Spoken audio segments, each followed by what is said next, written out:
अस्सलाम वालेकुम। अच्छा, आज की जो वीडियो है उसका बनाने का मकसद है कुछ आपको टिप्स देनी है, कुछ आपको बातें बतानी है जिनका आपको ख्याल रखना है और आपकी इन्वेस्टमेंट के हवाले से है। और ये वीडियो आप पूरी देखिएगा, उसमें आपको आइडिया होगा कि किस तरीके से आप अपनी इन्वेस्टमेंट को डबल कर सकते हैं या आप फ्यूचर प्लान जो है वो किस तरीके से कर सकते हैं इन्वेस्टमेंट के हवाले से।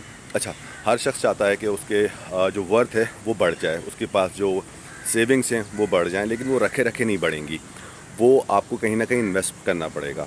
अच्छा, इन्वेस्टमेंट के 3 पैटर्न हैं। रियल एस्टेट की बात करेंगे, रियल एस्टेट में किस तरीके से इन्वेस्ट करें। इसके रियल एस्टेट की जब भी हम बात करते हैं तो ये 3 हिस्सों में होती है, यानी कि मकान, प्लॉट, फ्लैट, दुकान। अच्छा, इसमें भी किस्तों का सिलसिला है और कैश का सिलसिला है। तो अभी हम बात करते हैं सिर्फ प्लॉट की, और प्लॉट की प्राइसिंग की। और कराची में और पूरे पाकिस्तान में अगर आप देखें तो जो प्लॉट की प्राइसिंग है वो बहुत ज़्यादा बढ़ गई है, बिकॉज़ जो वो एरिया जहाँ पे कोई जाता भी नहीं था, जहाँ पे हर वक्त सन्नाटा रहा करता था, अंधेरा रहा करता था, वो पूरे पूरे आबाद हो गए। और वहाँ पे भी शहर के प्राइस जैसी ही मतलब शहर के लेवल की ही प्राइसिंग है। यानी कि अगर आपको नाज़िमाबाद में अगर कोई 120 गज़ का या 240 गज़ का प्लॉट जो है 2.5 करोड़ में मिलता है, ठीक, और 120 गज़ का प्लॉट 1.5 करोड़ में मिलता है, तो अगर आप स्कीम 33 में जाके देखें तो वो भी आपको इतने का ही मिलेगा। और इसी तरीके से लाहौर में भी जाएं, वहाँ पे भी प्रॉपर्टी की प्राइस बढ़ गई है। प्रॉपर्टी एक ऐसी इन्वेस्टमेंट है जो हमेशा बढ़ती है। इसमें कुछ पॉइंट्स हैं जो आपको रखने चाहिए अपने मद्देनज़र। और इन्वेस्टमेंट करते हुए लोग अक्सर डरते हैं कि यहाँ कब्ज़ा ना हो जाए, तो भाई कब्ज़ा ख़त्म हो चुका है, कहीं पे भी कब्ज़ा नहीं है, कोई फ़ाइल की डबलिंग ना हो। ये हो सकता है कुछ सोसाइटीज़ हैं जो बिल्डर की होती हैं इस तरीके की कि वो उसमें फ़ाइल की डबलिंग होती है। वो आपको वहाँ की रिसर्च करेंगे, जाएंगे, पता करेंगे तो आपको मालूम हो जाएगा। इंटरनेट के ऊपर भी इसके काफ़ी वो मटीरियल होता है, अगर कोई जगह 2 नंबर या 1 नंबर है। तो कुछ पॉइंट्स बताऊँगा, वो 10 से 12 पॉइंट्स हैं, वो आप अपने जहन में रखें। कि सबसे पहले तो आप देखें कि उसके पास अगर कोई सोसाइटी लॉन्च हो रही है और वो किस्तों पे दे रहे हैं, तो उनके पिछले प्रोजेक्ट्स देखें कि उनके पिछले जितने भी इस तरह की हाउसिंग स्कीम्स थी वो आबाद हैं या नहीं है। 1, 2 आप देखेंगे कि उसके पास NOC, एक नॉन ऑब्जेक्शन सर्टिफिकेट होता है जो गवर्नमेंट देती है, और वो उसके पास अवेलेबल है या नहीं है वो देखें। और वो वहाँ पे 2 पॉइंट ये इंपॉर्टेंट है, और दीगर उसकी डॉक्यूमेंटेशन देखें। एरिया चूज़ करें, पूरे मुल्क में, पूरे शहर में ना घूमते फिरें कि यहाँ पे तो इतने का है, वहाँ पे इतने का, बस मैं यहीं लूँगा वरना कहीं नहीं लूँगा। ऐसा नहीं है। आप रियल एस्टेट की में प्लॉट जहाँ पे भी लेंगे उसकी प्राइस बढ़ेगी, लेकिन उसके लिए थोड़ा सा वेट करना पड़ेगा। 5 साल के आप उसके फंडामेंटल्स देखें पिछले। फंडामेंटल्स एंड टेक्निकल्स 2 ऐसी इंपॉर्टेंट चीज़ें हैं जो हर कोई नहीं देखता। फंडामेंटल्स ये हैं कि उसका महल वक़ूफ़ क्या है, रोड वहाँ से कोई निकलेगा या नहीं निकलेगा, वहाँ पे किस तरह से प्लॉटिंग हुई हुई है। बाज़ सोसाइटीज़ में जो है प्लॉटिंग बड़ी ख़राब होती है, तो वो उसकी प्राइस नहीं बढ़ती बल्कि कम हो जाती है, या वो बिकते ही नहीं है, ठीक है। तो उसके साइजिंग देखें, क्योंकि यहाँ पे कुछ सोसाइटीज़ मैंने ऐसी देखी कि प्लॉटिंग तो बड़ी अच्छी है, उसका महल वक़ूफ़ भी बड़ा अच्छा है, लेकिन अंदर गए तो बीच में हाई टेंशन वायर्स जा रहे थे। उसकी वजह से वो पूरी कॉलोनी जो है उसकी प्लॉटिंग उन्होंने दूसरी तरफ करी, और वो उसकी प्राइस वो नहीं रही, और वो मकान भी बहुत बुरे बने वहाँ पे। तो इस तरह की किसी सोसाइटी में ना लें जहाँ हाई टेंशन वायर जा रहे हों, इस तरह की प्लॉटिंग ना करें। वहाँ देखें कि गवर्नमेंट का पक्का प्रोजेक्ट हो, फ़ाइल की डबलिंग नहीं है। ये रिसर्च आपको वीडियो से मिल जाएगी, इंटरनेट पे मिल जाएगी। अब तो बहुत आसान हो गया है इंटरनेट में तमाम चीज़ें ढूंढना। तो ये चीज़ें आपको मद्देनज़र रखनी हैं। फिर उसकी इंस्टॉलमेंट देखेंगे क्या पेएबल है, और उसमें इस तरह से भी कर सकते हैं कि आपने थोड़े अर्से रखा, 1 साल 2 साल किस्तें चलाई, उसके बाद आपने देखा कि प्राइस उसकी अच्छी हो गई तो आप उसको बेच दें।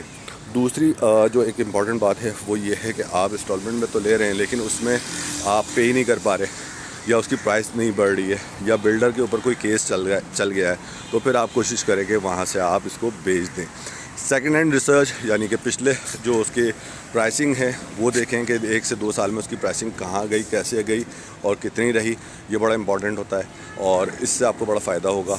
दूसरी सब में बड़ी जो चीज़ है, एक मैं दूसरी कर रहा हूँ, दूसरी नहीं, अब तो ये 6ठी 7वीं बात हो गई है। ये वाली जो चीज़ें हैं, अच्छा, आप अपनी रेंज के हिसाब से ज़रूर इन्वेस्टमेंट करें। फॉर एग्जांपल, अगर कोई आपके पास 20 लाख रुपए हैं, तो आप 20 लाख का प्लॉट ना ढूंढें, आप ढूंढें 10 लाख की रेंज में प्लॉट। मैं एक एग्जांपल दे रहा हूँ, 10 लाख में आपको वैसे मिल जाएगा यहाँ, नहीं तो तहसीर टाउन में मिल जाएगा। तहसीर टाउन में इतनी की प्राइसिंग में है, तो अब उसका फ़ायदा ये होगा कि आपकी जब प्राइस गिरती है, कोई फंडामेंटल्स चेंज होते हैं या कोई टेक्निकल करेक्शन आता है, और जो कि अभी हमने तहसीर में देखा कि आया भी कि वो सैलाब ज़दगान की बात मार्केट में फैली हो कि सैलाब ज़दगान आ रहे हैं और वहाँ कब्ज़ा हो जाएगा, और लोग इसमें पैनिक में आए। मैंने तब भी यही कहा था, लेकिन उसकी वीडियो नहीं बन सकी थी, लेकिन दोस्त अहबाबों को यही बताया कि ये एक टेक्निकल करेक्शन है, प्राइस नीचे आएगी, ऐसा कुछ नहीं है, और प्राइस दोबारा चढ़ जाएगी। और हुआ भी यही, 1 महीने के अंदर प्राइस दोबारा से वो उसकी रिवाइज हो गई। तो टेक्निकल करेक्शन में अच्छा, जिन लोगों के पास पैसे थे मज़ीद, फॉर एग्ज़ाम्पल मैंने जैसे अभी कहा कि 20 लाख रुपए थे और उन्होंने 10 लाख का एक प्लॉट लिया था और 10 लाख उनके पास मौजूद थे, तो जब नीचे प्राइस आई तो दोबारा ले लिया, यानी कि एक नई एवरेज प्राइस निकल आई। यानी कि 10 लाख रुपए के ऊपर अब फॉर एग्ज़ाम्पल आपने 10 लाख का एक प्लॉट लिया, उसकी प्राइस नीचे आ गई, लेट से वो आ गई 1 लाख रुपए नीचे हो गया, आपके पास मज़ीद पैसे थे, आपने उसकी दोबारा से एक और प्लॉट ले लिया। अब वो 10 लाख का लिया एक प्लॉट, 9 लाख का लिया दूसरा प्लॉट, या 8 लाख हो गई इसकी प्राइस, तो 18 लाख रुपए की एवरेज आई आपकी। मतलब दो प्लॉट आपको पड़े 18 लाख के, डिवाइडेड बाय 2, तो ये आपको 9 लाख रुपए के पड़ गए।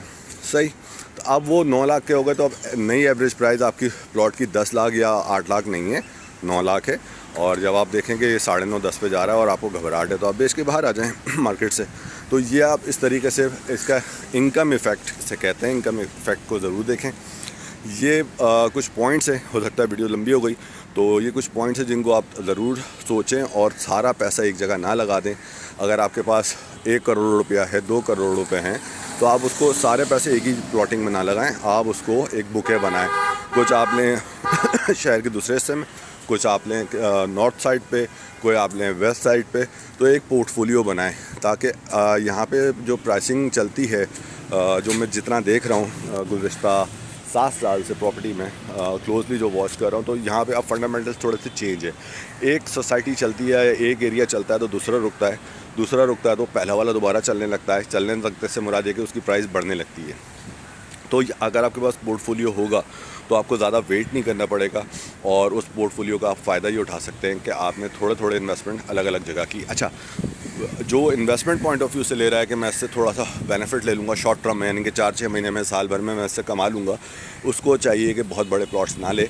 वो मतलब साइज़ है उसके, अगर उसके पास पैसे ज़्यादा हैं और उसके पोर्टफोलियो की इन्वेस्टमेंट के हिसाब है कि अगर वो ज़्यादा है तो जाहिर सी बात है वो क्यों मेरी बात सुनेगा कि मैं महंगे क्यों ना लूँ, मैं तो महंगे ले सकता हूँ, तो वो लेगा। लेकिन मैं उसके लिए कह रहा हूँ जो घुमाना चाहते हैं पैसों को और थोड़े अरसे में उससे एक सर्कल चलाना चाहते हैं, तो मैं उनके लिए ये मशवरा दे रहा हूँ। और ऐसा ही होता है कि आप मिक्स लें, बहुत ज़्यादा महंगे ना लें। उसमें ये फ़ायदा होता है आपको कि आपके पास नंबर ज़्यादा आ जाते हैं। अच्छा, बवक्त ज़रूरत आप बेचना चाहें तो पूरा प्लॉट, लेट से आपने लिया 1 करोड़ का एक प्लॉट, इसकी एग्जांपल दे रहा हूँ मैं आपको।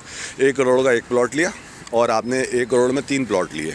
आपको ज़रूरत पड़ रही है कि कोई काम आ गया है, कंस्ट्रक्शन अपनी घर की आ गई है, मरम्मत आ गई है, इमरजेंसी आ गई है, तो आपको 3 में से 1 बेच देंगे, अपनी ज़रूरत पूरे कर लेंगे, 2 आपकी इन्वेस्टमेंट सेफ रहेगी। क्योंकि पैसे एक दफ़ा खुल जाते हैं तो वो इतने ज़्यादा आप इस्तेमाल नहीं कर पाते और वो निकलते रहते हैं, खर्च होते रहते हैं।